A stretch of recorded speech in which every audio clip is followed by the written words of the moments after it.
conversation. Our next guests say the White House still doesn't get it, and this plan will just waste more of America's money without solving the real jobs problem. Craig Smith runs Swiss American Trading, and Dave Hatter is the head of Libertas Technologies. So, Dave, I call this crony capitalism. What do you call it? Yeah, I think you're exactly right, David. That's exactly what it is. When you look at his Jobs Council, it's all his big contributors or labor, and basically a bunch of people that know very little about creating jobs in small businesses where most of our jobs are created nowadays. And Craig, you know, when I look at their report, at the report of the Jobs Council, they say, for example, the loan program has already shown how less than $2.5 billion in federal funds can catalyze over $25 billion of capital investment, about 30 energy manufacturing projects. This helps create thousands of jobs. Well, they don't have the jobs anymore at Solyndra, and they don't have the jobs anymore at a lot of companies that probably won't live long enough to see it grow to fruition. Yeah, you're right, David. I mean, I'm listening to this, and it's a joke. I mean, the Jobs and Competitiveness Council met back in June 13th. They gave the president 11 recommendations, none of which he followed. It's like Bowles Simpson.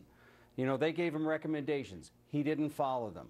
He really believes, David, that if you take enough money away from the wealthy in America, you will be able to create jobs. And nothing could be further from the truth. Look, I don't want the president to do anything to help me. I want him to get off my back and out of my pocket, and I will create jobs. If he thinks to give me a $2,500 tax break in this bill that he says we have to pass, to hire a $50,000 person and then have to deal with what Heidi said, not knowing what my potential costs are going to be as they change regulations, is not much incentive for me to hire somebody. Dave Hatter, I want to throw the Jobs Council one bone anyway, because I don't know what Jeff Immelt or one of his associates said.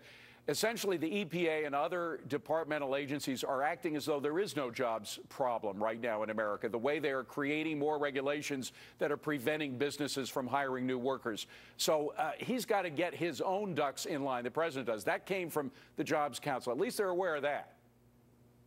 Yeah, and it's a major problem. If you look at the Federal Register, there were 55,000 regulations in 1970. There were over 163,000 in 2009, and they increased by 3,006 just last year. So it's out of control. It's affecting businesses at all levels. And going back to Craig's point, it creates such an air of uncertainty. You don't really know which way to turn. You don't know what you're going to get hit with next. It makes trying to do business and figure out what are your fixed and variable costs very, very difficult. It makes it very unlikely that you're going to want to hire anyone when you don't know what to expect next from this administration. Craig, would you be hiring right now if it wasn't for some of these extra regulations we've seen? Oh, absolutely. When you put Cass Sunstein in charge of that area, I mean, think about it. You had Steve let me just explain. Cass Sunstein is the sort of regulation czar. He's the guy that's supposed to streamline things in the regulatory process. Some people say he's not doing that. Yeah, exactly right, David. And let me tell you, you had a wonderful presentation by Steve Case about how the internet can create all kinds of new jobs, and yet Cass Sunstein wants to regulate the internet and literally stop free speech as part of the new regulations. It's so backwards, David. Your other guest, David, he's got it right. As businessmen, we want the president to create an environment of certainty, not all this uncertainty.